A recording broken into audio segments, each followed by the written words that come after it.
आजकल पूरा हिंदुस्तान दुनिया दो खेमों में बट चुकी है। एक तो इजराइल को सपोर्ट कर रहे हैं और दूसरा फिलिस्तीन को। दो रिलीजन एक दूसरे के पीछे हाथ धोके पड़े हैं। आए दिन नॉर्मल लोग मरते रहते हैं। तो चलते हैं आज पता लगाने की कौन सही था कौन गलत। 4000 साल पहले जन्म होता है हजरत इब्राहिम का मेसोपोटामिया में। कुछ समय बाद वो फिलिस्तीन जाके बस जाते हैं, जहाँ पे वो ज्ञान देते हैं लोगों को कि मूर्ति पूजा व्यर्थ है।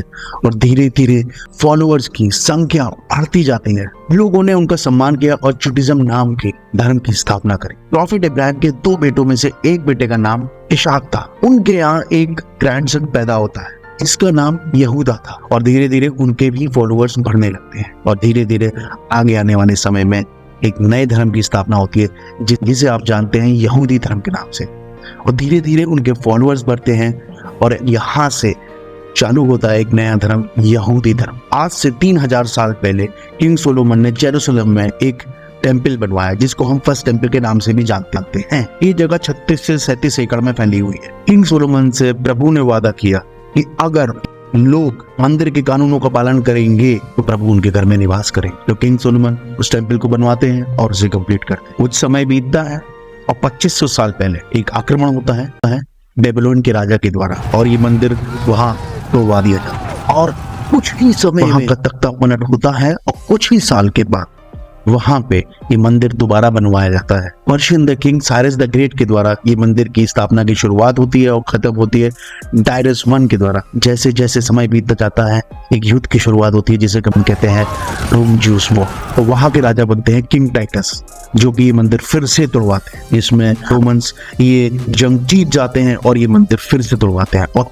से लेकर अब तक, यानी कि आप लमसम मान लीजिए सन 2000 साल से लेकर 2500 साल के बीच का समय मान लीजिए, तब से लेकर अब तक वहां पे बस एक छोटी सी दीवार बची है जिसे आप और हम जानते हैं वेस्टर्न वॉल के नाम से। तो वेस्टर्न वॉल की कहानी आपको पूरी समझ में आ चुकी है आगे की तरफ। तो अब तक आप समझ गए होंगे कि ज्यूस लोगों के सेंटिमेंट्स कितनी बार हर्ट हुए होंगे और न जाने कितनी सभ्यताओं ने उन पर रूल किया।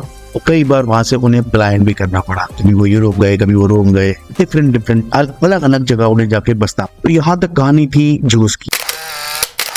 छोटी सी कहानी सुनते हैं मुस्लिम्स की। बात हमने करी थी हजरत इब्राहिम की। उनके दूसरा लड़का भी था। उनके दूसरे लड़के का नाम था प्रॉफिट इस्माइल। और उन्हीं इस्माइल के वंशज जो आगे आने वाले पैदा होने वाले बच्चों में से कहा जाए 2300 साल बाद पैदा होते हैं प्रॉफिट मोहम्मद साहब, जो कि इस्लाम धर्म की नींव। हदीस की किताबों से हमें पता चलता है कि मोहम्मद साहब साल 570 से 632 के बीच रात में काबा की यात्रा पे गए और वहां सो गए। जब वह सो रहे थे देवदूत जिब्राइल ने उन्हें जगाया और उस पंख वाले उड़ने वाले जानवर के पास ले गया जिसका नाम बुराक। और कहा जाता है कि वहां से जहां पे वो सोए थे और वहां से जेरूसलम का यात्रा 40 दिन की हुआ करती थी।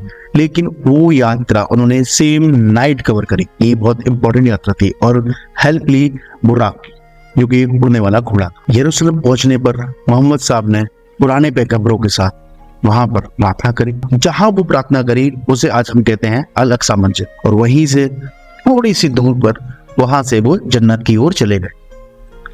अब जिस जगह से वो जन्नत गए थे उसे हम कहते हैं डोम ऑफ द रॉक। कई शासक आए और चले गए हो। ओटोमन एम्पायर के दौरान भी मस्जिद को संरक्षित किया गया, सम्मानित किया गया। आप समझ सकते हैं कि या तो ज्यूस ले लीजिए, उनके लिए भी इम्पोर्टेंट प्लेस है, और दूसरी प्लेस मुस्लिम्स के लिए, उनके लिए भी इम्पोर्टेंट प्लेस है। कई 800 सालों के आसपास मुसलमान वहां रूलर्स थे। अब बात करते हैं कुछ समय पहले की, कुछ 100 साल के आसपास पहले की।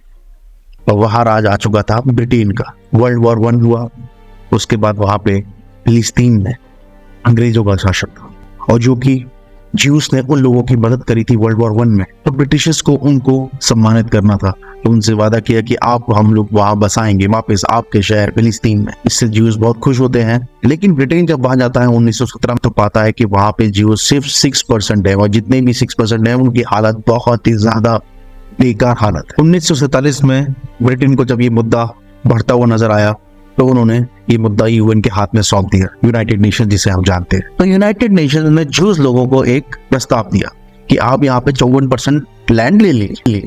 लेकिन वो लोग इस बात से खुश नहीं थे और 1948 जब ब्रिटेन वहां से चला गया, उन्होंने कुछ समय बाद वहां पे युद्ध छेड़ दिया और बहुत ही कत्लेआम के बाद 78% भूमि अपने नाम कर ली और 85% जेरूसलम की। और तभी से आप देख सकते हैं, तब से लेकर अब तक 2023 तक आप देख सकते हैं कि न जाने कई बार ये दो कम्युनिटीज कितनी बार लड़ती रही और न जाने कितने मासूम लोग मरते रहे। बात करते हैं 7 अक्टूबर 2023 की, जब हमें पता चला कि हमास ने रातों रात 5000 रॉकेट इसराइल पर दाग दिए।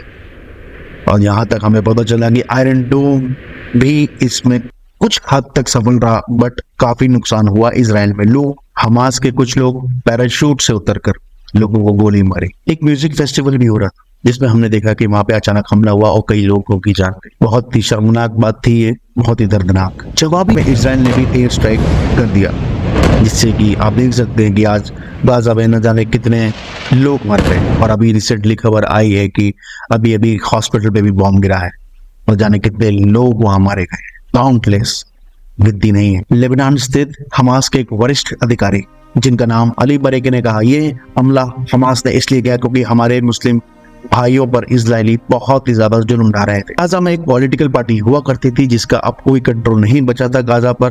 तो वहां पे एक पॉलिटिकल पार्टी का जन्म होता है जिसे कहते हैं हमास, जो कि कुछ कंट्रीज मानती हैं कि ये एक टेररिस्ट ऑर्गेनाइजेशन है और कुछ कंट्रीज इसको नहीं मानती है कि वो एक टेररिस्ट ऑर्गेनाइजेशन है। इसी वजह से इजराइल के प्राइम मिनिस्टर ने इस जगह को 2007 के आसपास नाकाबंदी में तब्दील कर दिया, ताकि इस जगह, मतलब कि जो इजराइल और गाजा का बॉर्डर है, वहां पे एक बॉर्डर लाइन बना दी जाती है, ताकि भविष्य में कोई भी आतंकवादी या टेररिस्ट ऑर्गेनाइजेशन उनके कंट्री में इजराइल पर हमला ना करे, चाहे वो रॉकेट हो, चाहे वो पर्सनल अटैक हो। तो आज न जाने कितने मासूम लोग मर चुके हैं दो कंट्रीज की लड़ाई के बीच में। क्या ये लड़ाई सिर्फ दो कंट्रीज के बीच की है या दो रिलीजन के बीच की? पहले आप ये मुझे जवाब दीजिए। तो क्या ये चीज नफरत से सुलझाई जा सकती है? मुझे तो नहीं लगता। ये एक जगह ऐसी है जहां पे दो कम्युनिटीज की भावनाएं जुड़ी हुई, उनके सेंटिमेंट जुड़े हुए। तो क्या ये मोहब्बत से वहां पर अपनी प्रेयर नहीं कर सकते? सुनने में आता है कभी मुस्लिम्स को वहां प्रेयर करने नहीं दिया जाता, कभी सुनने में आता है जूस वहां प्रेयर नहीं कर सकते।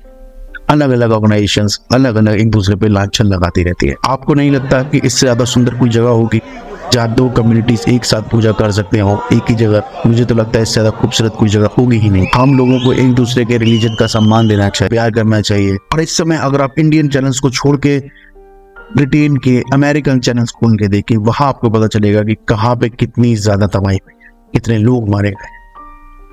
कुछ ऐसी फुटेजेस हैं जो मैं आपको नहीं दिखा सकता, लेकिन आप जाएंगे, गूगल करेंगे, यूट्यूब करेंगे, तो आपको वहां पे बहुत सारे इंग्लिश चैनल्स मिलेंगे जहां पे आप देख सकते हैं। तो क्या ये जरूरी था? मुझे तो नहीं लगता ये जरूरी था भाई। तो हम और आप बस यही कामना कर सकते हैं कि बस जल्दी से जल्दी ये युद्ध खत्म हो और ये लोग एक दूसरे के साथ प्यार मोहब्बत से रहें, ताकि छोटे छोटे बच्चों को मरना ना पड़े, किसी को भाई ना खोना पड़े, किसी को माँ बाप ना खोने पड़े। जंग होती है तो नुकसान तो दोनों तरफ को होगा ही ना भाई, तो क्यों ना प्यार से रहा जाए। तो चलिए, मैं आज आपसे अलविदा लेता हूं और दुआ करता हूं कि आप भी इन लोगों के लिए दुआएं करेंगी। तो मिलते हैं आपसे अगली वीडियो में अगले हफ्ते एक नए टॉपिक के साथ। जय हिंद।